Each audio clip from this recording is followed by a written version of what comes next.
All right, good evening, everyone. This is a packed room. Wow. Thank you all for squeezing in and being willing to spread out as far so you may not see quite as well.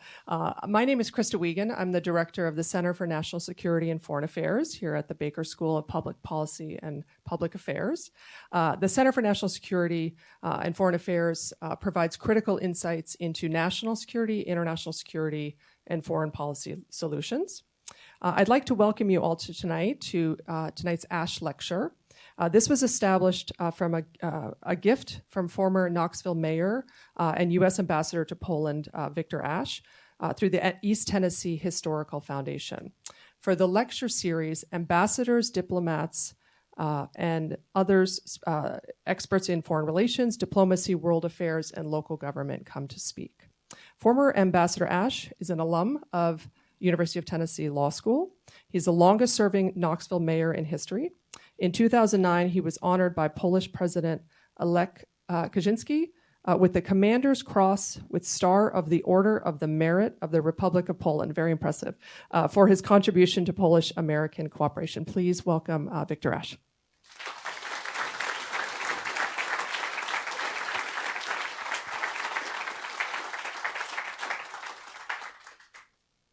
Thank you very much, Krista. It's great to welcome. What a huge crowd this is. Ambassador, we don't always get this kind of crowd, but we're delighted to have it, and I certainly want to recognize a couple of distinguished visitors that we have here. Our former governor, United States Senator, Secretary of Education, and President of the University of Tennessee, Lamar Alexander, is here with us. I think the newest member of our state Supreme Court, Dwight Tarwater. Ed Schaus, former county trustee, county commissioner, city council member. Al Schmutzer, former district attorney, and Lonnie Brown, dean of the UT Law School. We're delighted to have all of you all here, but we're particularly pleased, and particularly given what's going on in the world today, to have a retired Polish diplomat, but who started his service in 1991 in Belarus, which at that point was still part of the Soviet Union and had not yet become independent. Some would argue it's still not independent, but it technically is. And he served there for several years before he was appointed in 2001 as ambassador to Ukraine, where he served for 4 years to 2005. And was on the eve of the so-called Orange Revolution, which changed that, in effect, made them redo an election which some people felt had not been honestly held, and it was done. He later returned to the Polish Foreign Ministry and was then appointed ambassador to Kenya in Africa, and later became, in 2017, the Polish ambassador to NATO, where he served as their permanent representative. He retired in 2021, but given the current situation in Ukraine and with Poland and many issues that face the world today, and particularly involve the United States, it's a great pleasure to recognize Ambassador Marek Ziolkowski to speak to us. Thank you very much. Thanks so much. Thanks so much. Good afternoon, everybody. Thanks so much, Mr. Ambassador. Thanks so much for the invitation and to have a short presentation on, as I wrote, Ukraine as a pro-Western actor in Eastern Europe. And thanks so much for this really high turnout. And I try to interpret for myself what does it mean. It's I try to explain that it's almost on the topic of my topic on maybe on the clarification, the way of my style of clarification. What we have now with Ukraine, really. We have a really drama and really dramatic problem in Europe and in the global policy. It's really one of these of 2 or 3 mega trends in international relation now. There is a Ukraine, the decarbonization issues or the demographic problem, but Ukraine is one of the main issue in international affairs. But I try to explain my interpretation on this, that it's not only today, and there are main theses of this short presentation.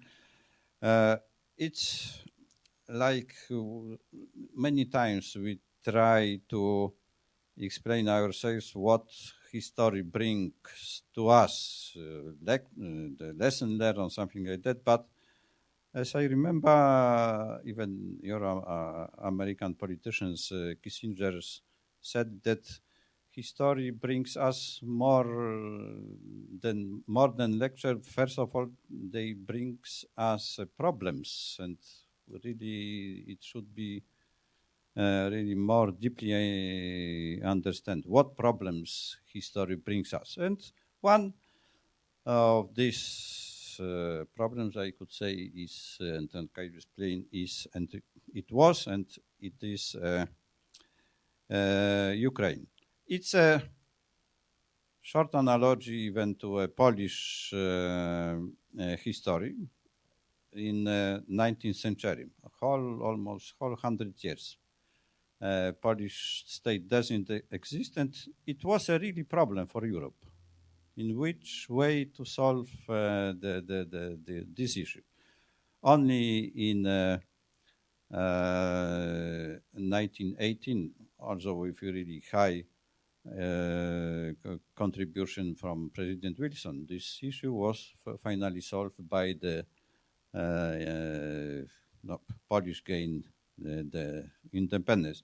It's also similar to the way of Ukraine, from being for many centuries periphery of a few empires. Polish-Lithuanian, we were a strong empire in 17th, 16th century. Of course, Russian and Ottoman.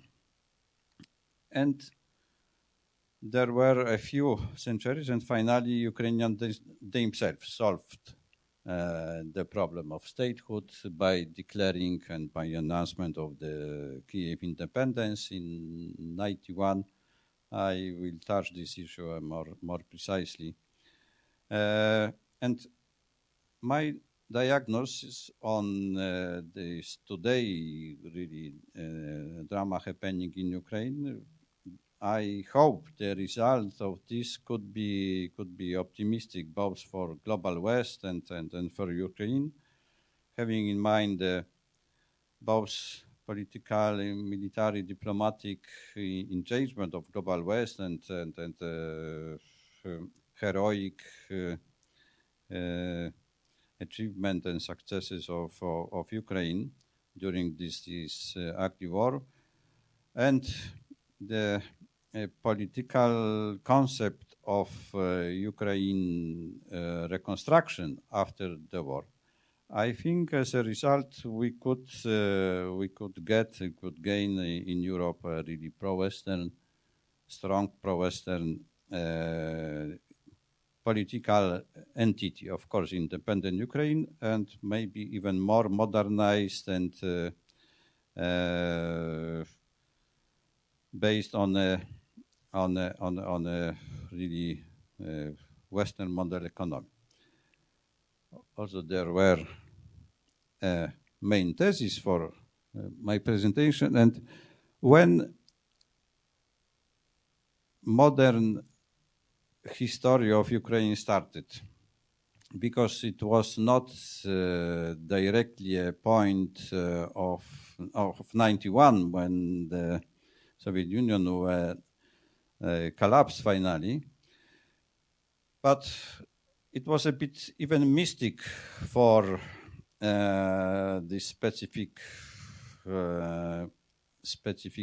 unmystic history and in Soviet ideology that the symbol of the Soviet success in the world and the Soviet success of modernization collapsed in 86. And it was so, this disaster in Chernobyl, it was really highly influential on former Soviet states, republic societies. And there are numerous environmental organizations were formed. It was started really from not directly political movements, but there were really wide movement. What was the case? That at the beginning there were not so structured. Only a few years after this movement started to be strictly political one. But this period from 86 till 91 were characterized by, from one side, this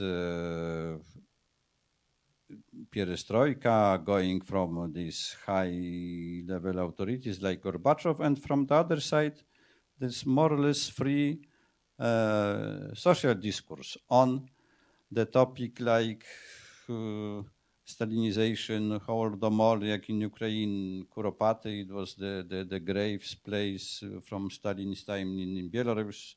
There were many, almost in every Western Soviet state, republic, Lithuania, Belarus, Ukraine, the national fronts were formed with a high turnout of population. And what was important as from my point of view, the boiling point of for the state of Soviet ideology, the national discourses began to displace the Soviet. And what was unique, and it was consumed, I could say, by Ukrainians, by Lithuanians, even by Belarusian politicians. That time, it was absolutely unique, and I think we should remind and remember still that it was possible in Russia that this last point, what I stress in this slide, that the Russian discourse was presented by Yeltsin as opposed to Soviet one. It was absolutely unique period for around 2 or 4 years in Russia, something like that. That the Russian Democrats, including Yeltsin, presented Russian ideas against Soviet one. And as a coincidence with this, also the right to be more independent in the discourse of Lithuanian, Belarusian, and Ukrainian also gained the momentum. It was used in Ukraine especially,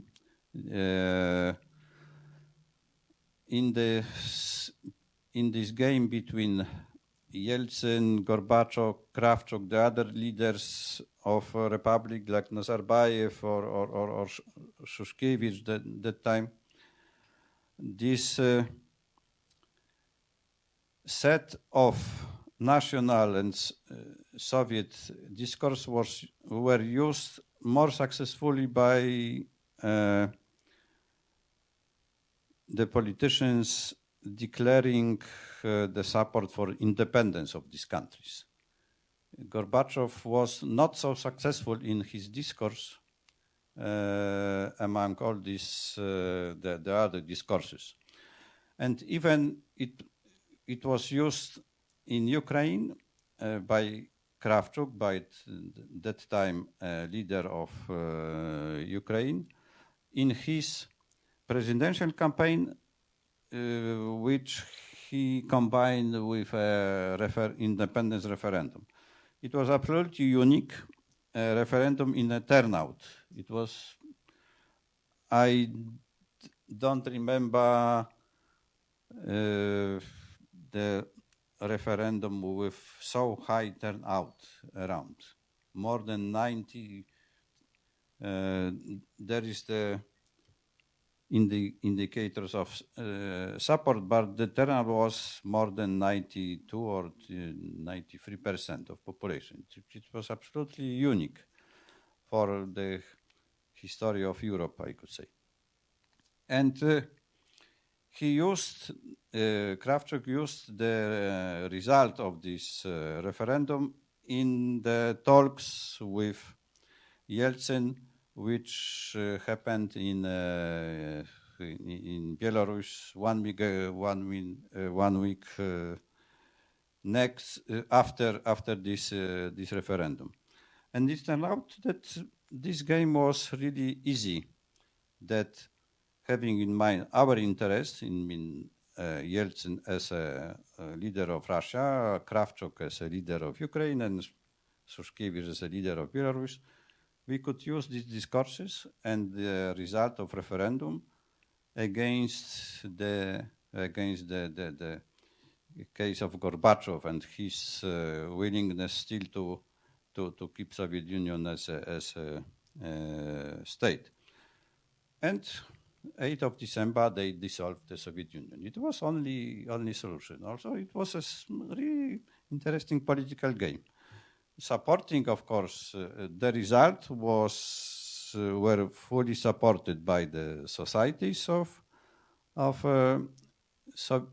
former Soviet Union republic, mainly on the west, starting from Estonia to Ukraine. But after a few weeks, as you remember, the other republics also joined this specific mission to dissolve this old Soviet state, Soviet Union, and to reestablish their republic as an independent state. In this way, the independence of Ukraine has started, but the first decade, maybe even longer, this statehood processes and nation building processes, of course, have happened, but with a complication with pushing economic reform and to establish a stable and strong state institution. Also, as I noticed, it was the picture was a really bit gloomy for both for politicians and for society, what this independence gained. Only in 2000, it means after 10 years after the Ukrainian economy started to grow a bit in GDP. Also, because of that, I noticed even personally this specific stage in media or in on political scene, the specific cynicism of political elite and the conformity of a political elite. But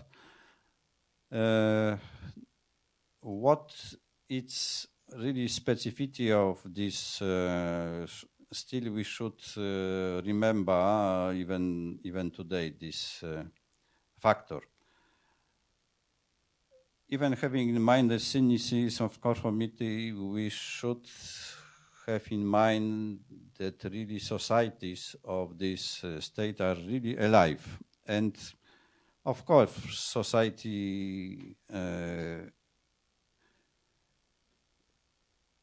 has sometimes no way to play active role and have their voice. But what happened in Ukraine in 2014, then unexpected by anybody, the Orange Revolution. And Ukraine, the last 30 years of the history of Ukraine is there are two Maidans, and now we see the next maybe not revolution, but the really high full patriotic support for both political leader. Also, it's something we should take into account, that it's something extraordinary. Ukraine also was discussed also by Western expert, by us, in the terms of division between West and East in Ukraine. As you see, there are the symbols of Eastern Ukraine. Now it's ruined. There is a stadium of football players, Shakhtar, leading or sponsoring by this richest man of Ukraine, Akhmetov. But from this right side, it's a Lviv Opera, one of the nicest in Europe. Still, it's playing its in active role in Ukrainian culture. We had also, as Poland, our 5 minutes in Ukrainian history. Maybe you not only the centuries, but only our 5 minutes in a world diplomacy during the Orange Revolution. I don't want to say I don't want to describe Ukrainian reason for this, but it was so successful in the terms of using the smart or soft policy that it was really the case, because that time around this 10 or 15 years, Ukraine was watching on the world through a bit, I could say, Polish eyes, through the experience of Polish successful transformation. We are really a strategic partner for Ukraine. And it was the case that that time ruling President Kwaśniewski used his international contacts. Before he came to Kiev, he called to President Bush, Chirac, and the other leaders in Europe. And it was really the case. And thanks this international engagement, we could we were in assistance of Ukrainian politicians really not to make this really big mistake to falsificate the election. Also, it's been to go on the way of for example, Belarusian dictatorship of Russian.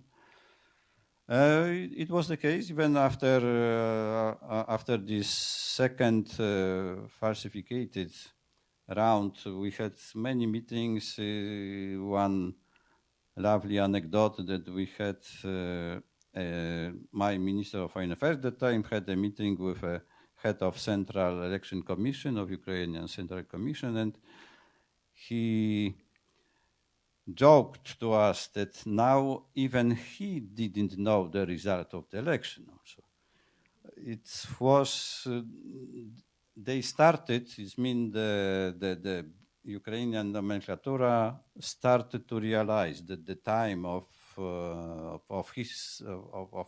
the time could be finalized during this election. Of course, after the Orange Revolution, after the Polish engagement, international engagement, after Yushchenko won this election, Ukraine started to be a more, I could say, mature democracy, but still in the economy, in the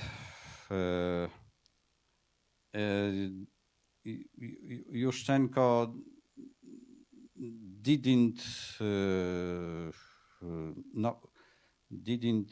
win this period, I could say.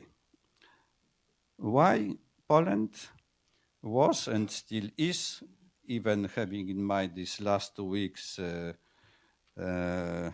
live communication between Polish politicians and Ukrainian one, really it's a bit chaotic and not really pleasant even for me. But Ukraine, even before the Soviet Union collapsed, it was among Polish democratic circle conviction that Ukraine could be the independent Ukraine could be a positive scenario for Poland, and because of that, we are more or less prepared for the Ukrainian declaration of independence. Immediately after this independence referendum, we recognized as a first, together with Canada as a first country around the world, we recognized the independence of Ukraine. And of course, we tried, and still there is the case that Polish interest in this part of Europe, both political and economic, could coincide not only by weakening of Russia, but maybe something more, because it of course depends on Ukraine and Poland. Do we have the ambition to play a role in Europe? Sometimes we declare something like that. Now we have really more serious issue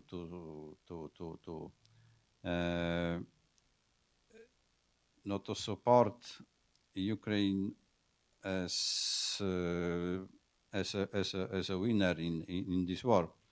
But I remember that around 10 years ago, even maybe 15 years ago, even Zbigniew Brzezinski wrote that if Poland will establish and follow with a positive, good contacts with Berlin and Paris, to this axis could be in the future Ukraine could be joined.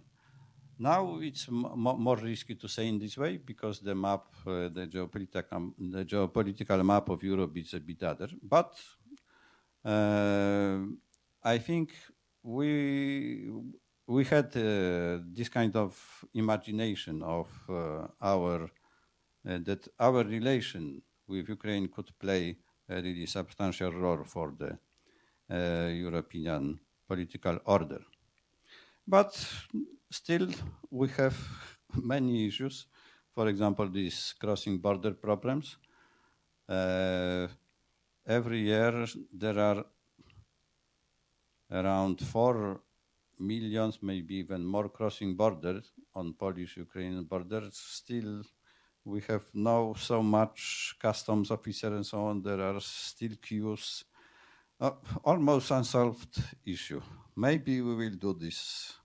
And the last point on our Polish-Ukrainian relation, also this social aspect, this aspect of alive societies from both sides. We there immediately after war started, Polish society without any declaration by the it's mean Poles by themselves started to send and arrange humanitarian assistance to Ukraine, and we supported and we gave our homes for many weeks or months for 100,000 of refugees. Now it's more, of course, structure, but still, society is mainly the mood of Polish society towards Ukrainian refugees is still really high, still positive one. And a few last slides on today's drama started maybe not exactly in 2022 because this war started in 2014, but really full-fledged war. We agreed that started in February last year. What were and what I could say still there are Russian motives behind. There are really wide agenda. Still Russian, I don't want to say have an obsession on Ukraine, but still really wide agenda. Why this war started?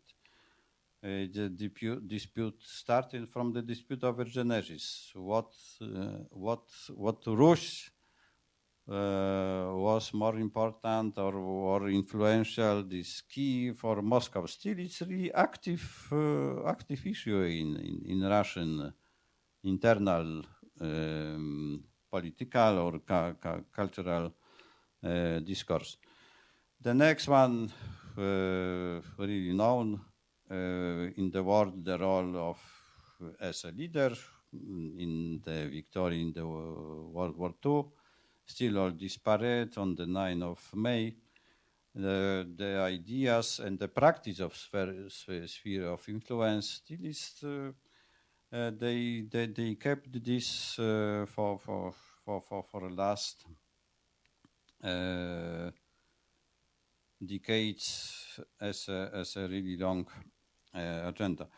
And this fairy tale, as I mentioned about this collapse, this Putin beefs about the collapse of the USSR as a geopolitical catastrophe, is a sad picture because we see it's maybe too harsh to say, but now we see that Russia is a geopolitical catastrophe.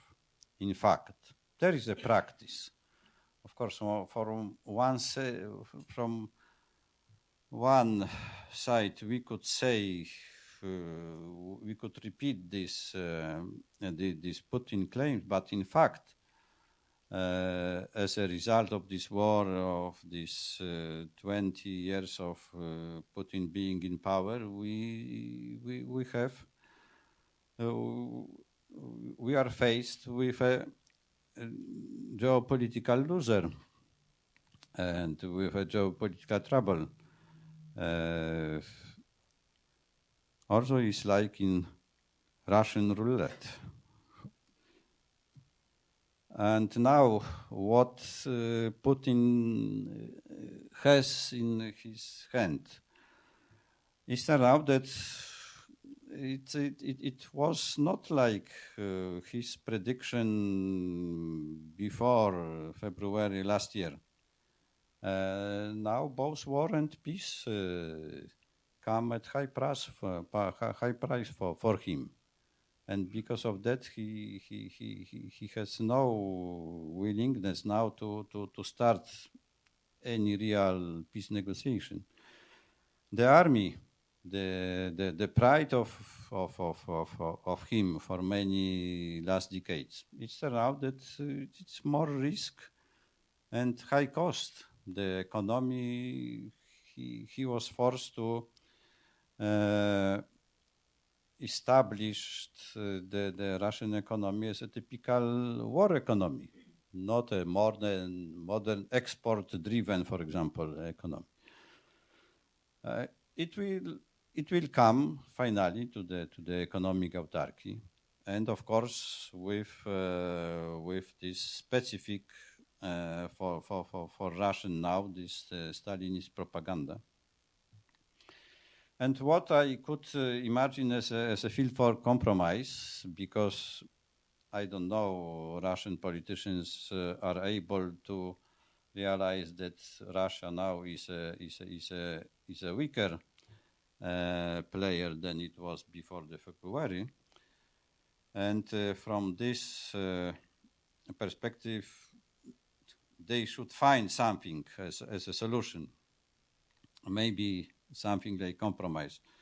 Of course, there's some land for them. Still, the issue of territory it's the most important, and bargaining for territory. If any negotiation will start, the bargaining for territory will be the one of the topic. What is in global West? It's starting from the US mainly, and Europe, the other our partners in this coalition in support of Ukraine. Now, on the picture there is a bit old Russian economy, I could say, and really modern one representing by this big ship, I could say. And there is a common, maybe commonplace now in a war diplomacy that we see that Russia is the loser in this war, in this game. But really, I really appreciate, and from the other side, I don't envy your leaders, your politicians to navigate both military and diplomatic issues connecting with this war, and finally to imagine and to convince, especially first Ukrainians, to find a peace solution for this conflict, because of course any peace will come for a few months, or in a few months, or in a few years, as a end of this conflict. But of course, together with Ukraine. It was the lovely photo from the visit of your president to Kyiv this year, February this year. And Ukraine, what we have in Ukraine, what they are an asset of Ukraine in this global foreign policy, and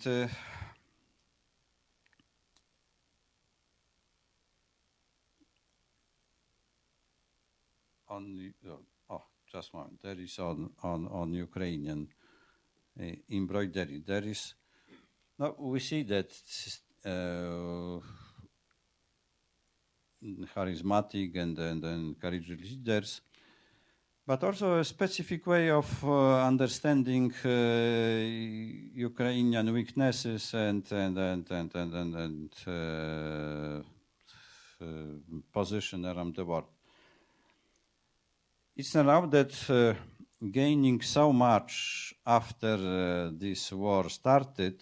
It's been the reoccupation of Kharkiv territory, of course, the successful defense of Kiev and so on, the setup of coalition of this really strong coalition supporting Ukraine, and all this unpredictability connecting with every war, and also this one. I think that both Ukrainians and the politician in West accepted this specific diplomatic, I could say, the diplomatic model that the most realistic for Ukraine will be now to demand what was impossible at the beginning of the war. It's mean the regaining their authority even on the control of Crimea and so on. It's interesting, of course. It could happen. We will see, but because of that, sometimes we could see that Zelensky is sometimes too demanding for. But we should till now accept this kind of diplomacy. My point is that what we should do vis-à-vis Russia, it's my private opinion that Russia must be given a chance to lose this war. Also, I don't imagine any compromise on territory, because lose this war means, it's an analogy, but really far analogy with the Second World War, the capitulation of Germany, and only after Germany finally lose the war, only after this the German society started to establish for themselves something. Maybe it could be this model, but Russia, without losing this war, it will be the same repetition in 10 or 15 years.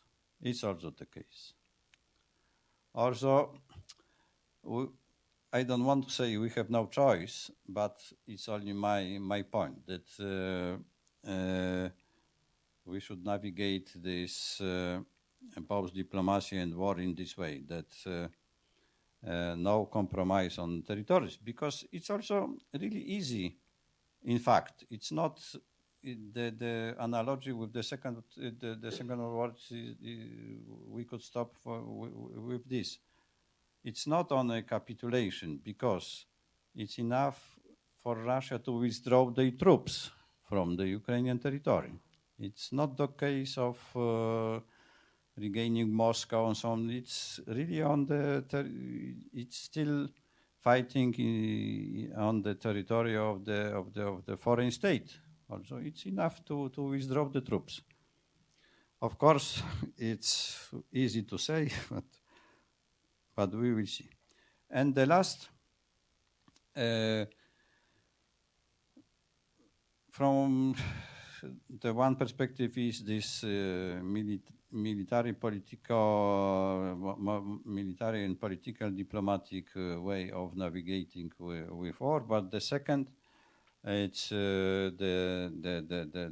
all this discourse and discussion on the reconstruction of Ukraine, and we convinced both sides, it means Ukraine and global West, convinced themselves as a minimum now on the principles for the reconstruction of Ukraine.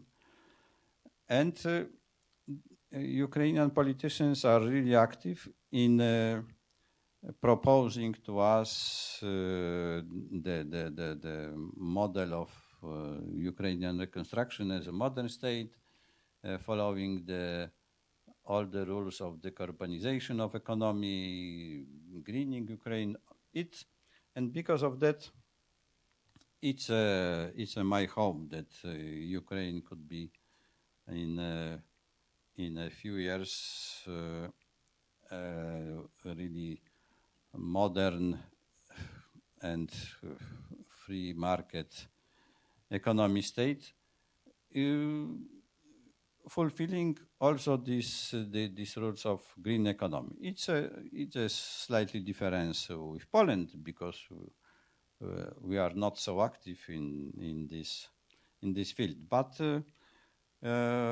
Ukrainian politicians are really convincing in this concept now. And we will see what will be the case.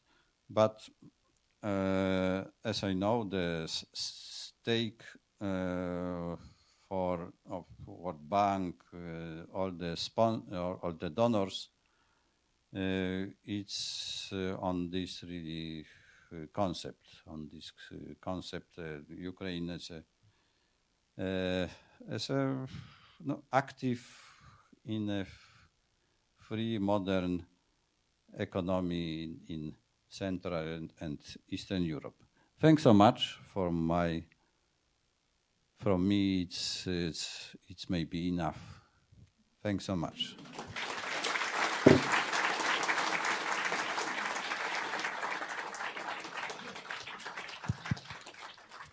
Okay, we have time for questions. If you could please wait to have a microphone delivered to you, that'd be great. Thank you. Yes. Thank you very much for being here. And Mayor Ashe, Ambassador Ashe, thank you so much for sponsoring these wonderful lectures.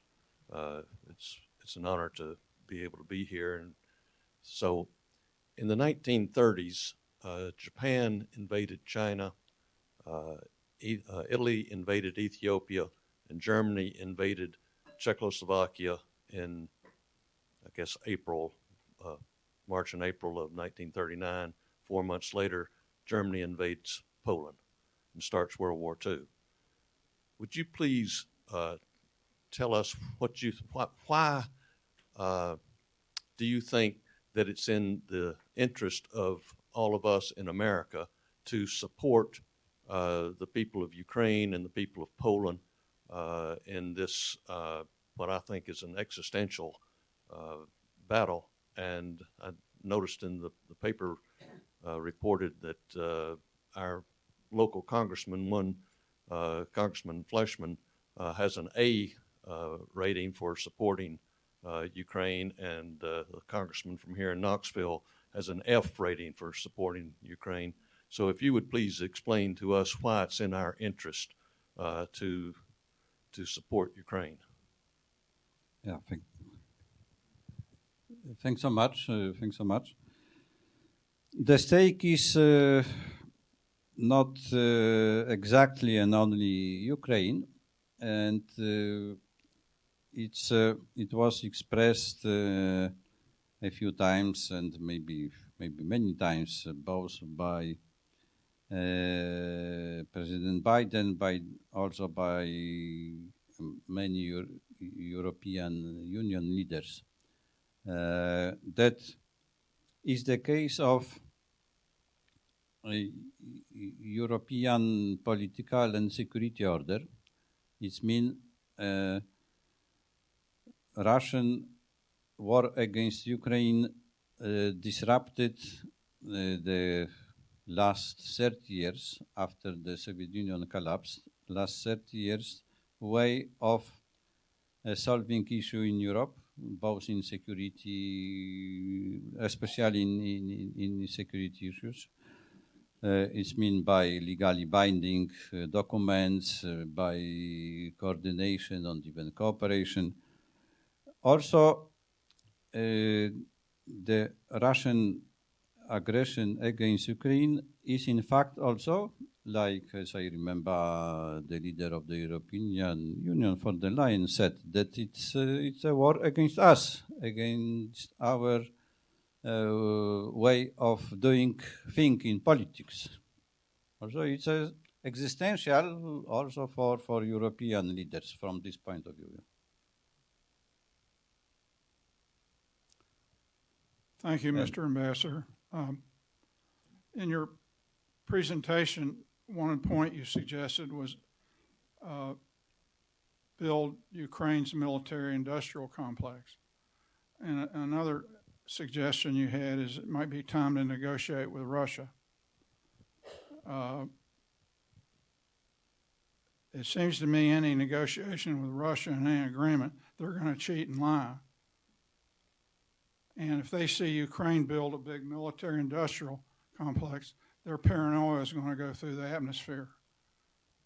I don't argue with your points in one bit, but it seems to me Russia, whatever our agreement, meaning the West, with the kleptocrats in Moscow, who's, like Reagan said, trust but verify.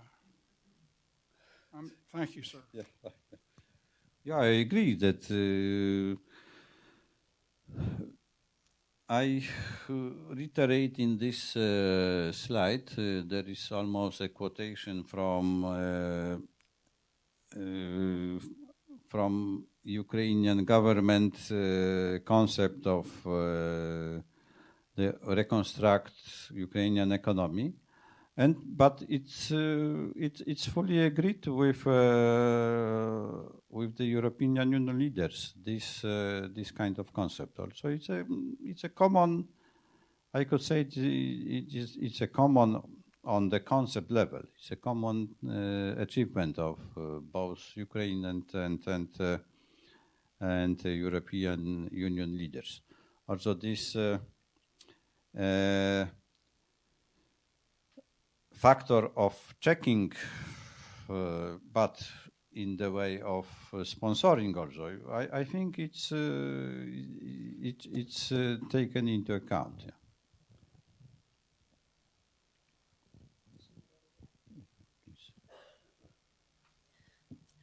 Hi, my name is Lily Bell, and I'm a freshman here at the University of Tennessee. And my question is, what are the most important characteristics that you believe a diplomat should have? Thank you.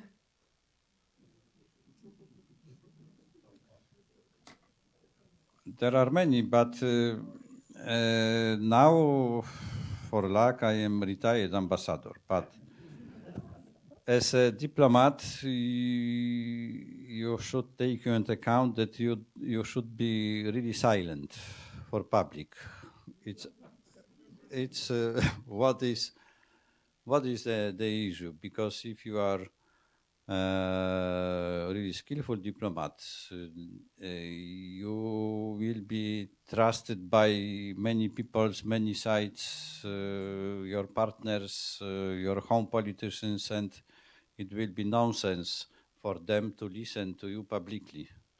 Also, first, really, you should be employed if you have to do this. If you want to do this, no, you should convince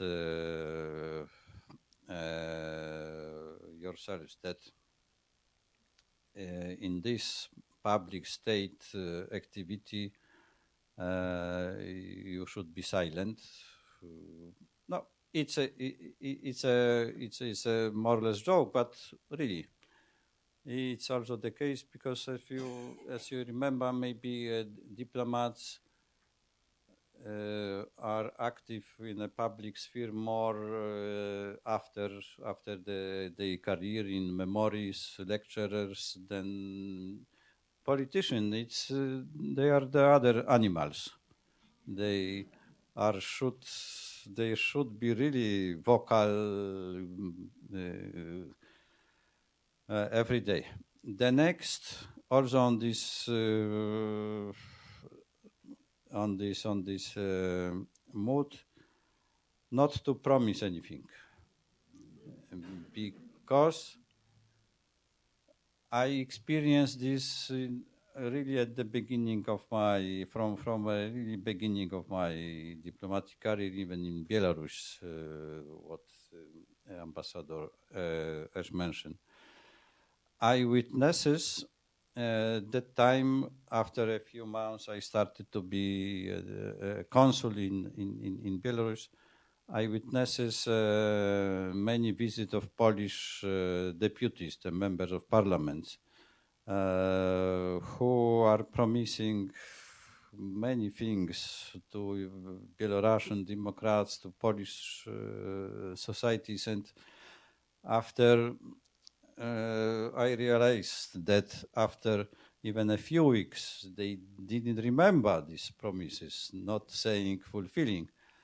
Also, it's not a diplomat role to promise something. As you have a really instruction and this capital to promise to represent the contribution of your state, of course, if you are sure that this contribution is confirmed, it's okay. But really to be diplomats, it's sometimes tricky because if you have sometimes a speech to no, separate audience like me to Polish citizen living in Ukraine and Belarus, it was not so easy for me not to promise anything, but I did this. But it's not really sometimes comfortable situation. But the next and maybe last, if you in the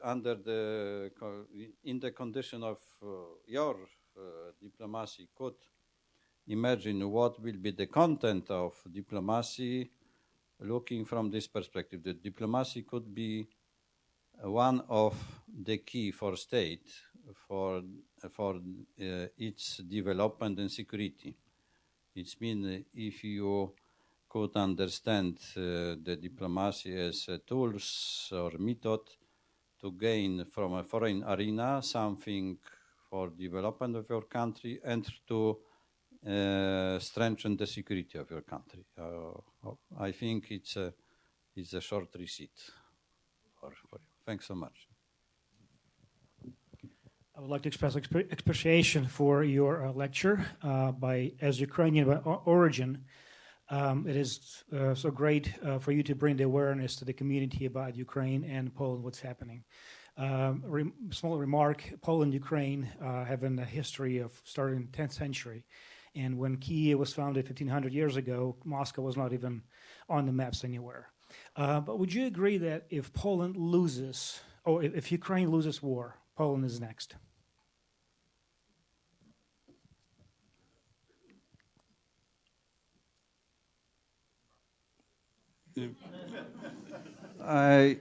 I think it's easy to say like you, but I have more complicated concept on this because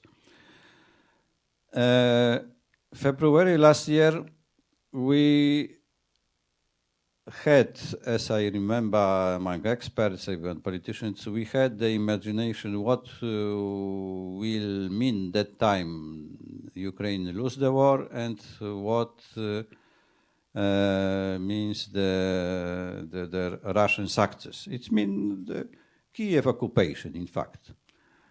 Now, after this war shows so many unpredictable for Russia and even for Ukraine, for global West, so unpredictable development that we should once more to imagine for ourselves what does it mean that Ukraine lose this war, or what does it mean even what does it mean that Russia lose this war. From my point of view, it's I said this that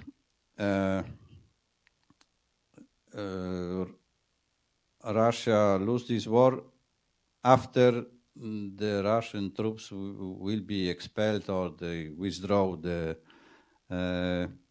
Ukrainian territory. And what will be